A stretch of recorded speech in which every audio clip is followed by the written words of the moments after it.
असं म्हणतात, जेव्हा बाईची आई होते ना, तर तेव्हा ती स्वतःला पूर्णतः विसरून जाते. तिच्यातही काही कौशल्य आहेत, गुण आहेत, हे ती विसरून जाते.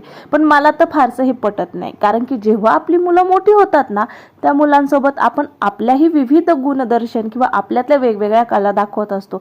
शेवटी काय, आपलीच प्रतिकृती ही आपल्या मुलांमध्ये दिसते. असे अनेक फंक्शन असतात जे स्कूलशी असतात किंवा स्कूलच्या बाहेरही असतात, ज्यात आपल्यासारख्या ताई, माई, मावशी सगळ्या मैत्रिणी एकत्र येतात आणि छान अशी आपली लाईफ एन्जॉय करतात.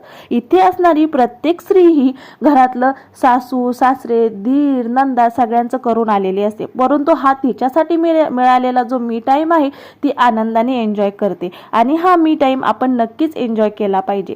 आणि कसं होतं ना, जशी जशी आपली मुलं वाढतायत ना, तशी तशी आपल्यातही इम्प्रूव्हमेंट होतेच ना. तर तुम्ही तुमचं आई पण एन्जॉय करताय ना आणि स्वतःचीही प्रगती करताय ना, नक्की सांगा. थँक्यू.